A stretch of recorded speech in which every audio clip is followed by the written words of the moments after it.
Good morning mga kamotmot. So for today's episode, 2024 New Year and new unit from QJ Motorcycle. So meron tayo nitong actually hindi ito entry or big bike entry ng QJ. So meron tayong ATR 160. So this is the new unit ng QJ na CVT, and also this the hindi ko alam kung ito yung smallest displacement nila pagdating sa scooter. So yan, ihimayin natin ngayon kung ano yung parts, specs na meron tong bike na to, and also syempre yung price, kung competitive ba ngayong 2024, kasi maraming nagsilabasang scooter ngayong 2024.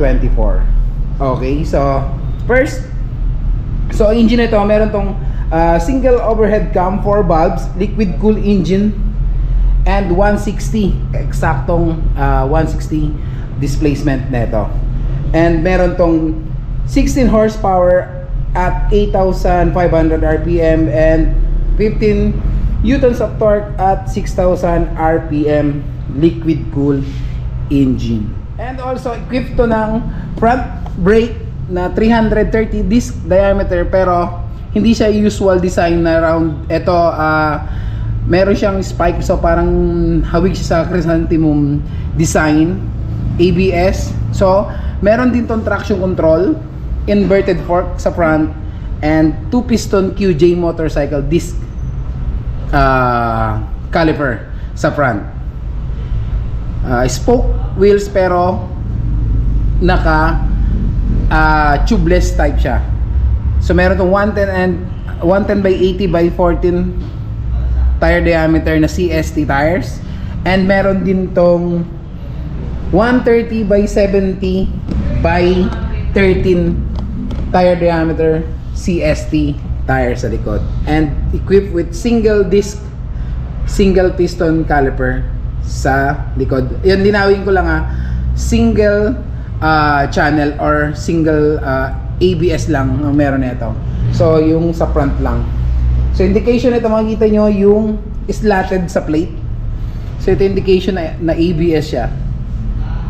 So ayun, dinawin ko single ABS, hindi siya dual channel. So single ABS sa front lang, but traction control equipped. So passive na to. So ibig sabihin, pag inon mo yung bike, automatic na to, meron siyang traction control. So ang iba kasi pwede mo siyang i-on or i-off. So ito, pag on mo ng bike, kasama na yung traction control. And equipped din to sa rear ng 2 shock na may oil dump. So ito maganda to kasi mas mahaba yung nito, light ng ng shock, kasi meron siyang oil dump. So usually yung iba kasi 3 to 4 years puputok na yung mga o-ring natin sa shock, pero ito mas mahaba yung lifespan ng shock natin. So ito yung kagandahan dito. So belt drive, CVT engine, the ATR 160.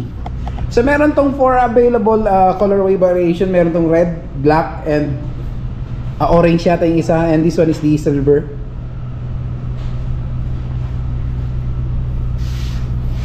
So magandang appearance, yung material na ginamit, yung pairings, hindi siya low quality. So maganda. Then naka-honeycomb yung side. Ito may anti-slip na para sa footrest, and meron siyang forward control na pwede mong makapag-rest yung paa mo while in the long ride. Yan. Malambot ang upuan.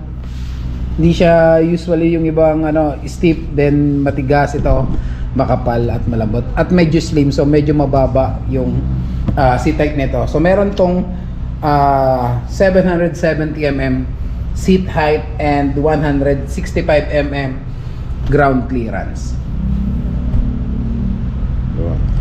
And also meron tong weight na 132 kilo dry. So ibig sabihin wala pang full tank, wala pang oil. So 132 to, mag-a-add ka na lang ng konti para pag na-full tank mo na siya. So meron tong 8 liters fuel tank capacity, and meron din tong base sa QJ meron tong 45 km per liter. So medyo matipid. Usually mga 45 km per liter, mga 125 na scooter yan, pero ito 160, pero yun ang declare ni QJ1, 45 km per liter. And meron tong adjustable, manually adjustable na windscreen. Ito hindi mapapakita eh. Sir James, pa-assist nga ako. Ayun, shoutout kay Sir James. Yan, hindi yan si Erid ah. Yan. So yan. Ano lang, valid 2 settings lang yan. So yung high and low. So manual adjusted windscreen. Sige sir. Yan, thank you. Yan, hatian na lang kita sa mga views.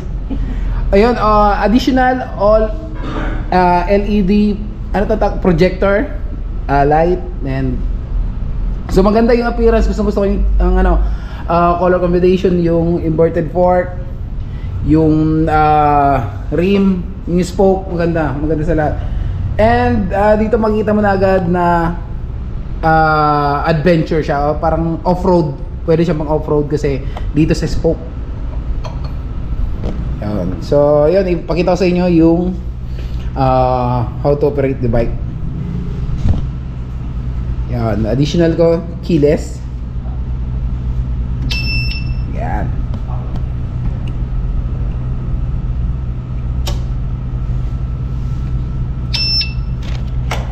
Yan.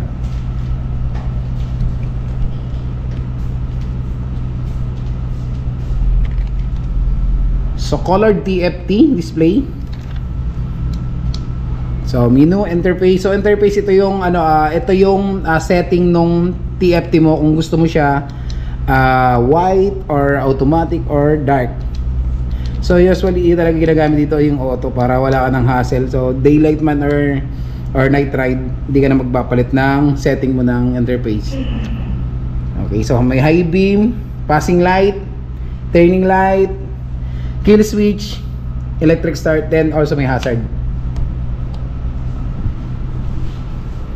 Yeah. So seat, a fuel. Patay mo kasi. Yo. Yeah, sorry. So fuel. So i-off mo lang muna pala bago mabubuksan yung fuel tank, no? Then the seat.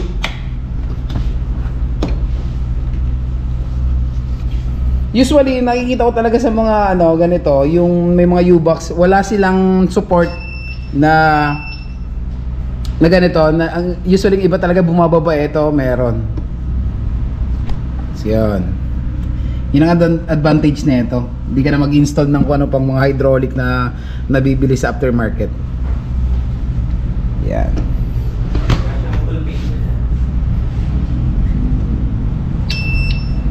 So, engine sound.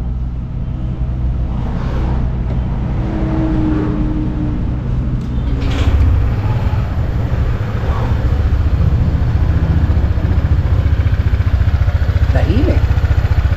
So, single cylinder, single overhead cam.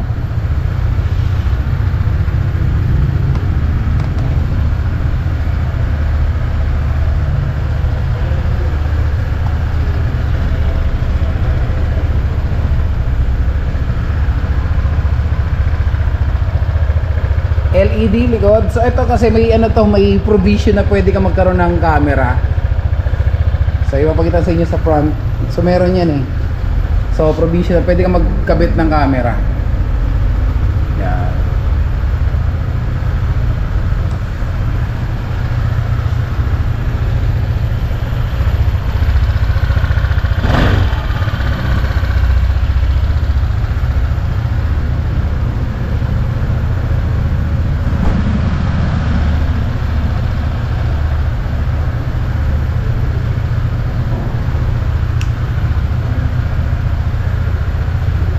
Okay, mga mot-mot. So sa price now 159,900. So almost 160.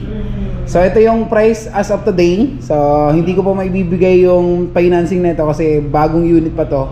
So abangan na lang yung mga susunod na vlog para sa financing na itong unit. So available yan dito sa Bristol Motorcycle Cavite. Yun. Shoutout kila Sir Eric, yan. Sila Sir Mark, yun, kila Ma'am Bianca, and kay Ma'am Eliza wala rito, and kay Sir James, thank you. And sa mga bagong customer nila. Okay, so ayan mga mot-mot, so sana may nakuha yung tips and ideas sa new unit ng QJ Motorcycle, the ATR 160 2024. Okay, so hanggang sa susunod ulit na episode. So this I Man See on the road. Peace out.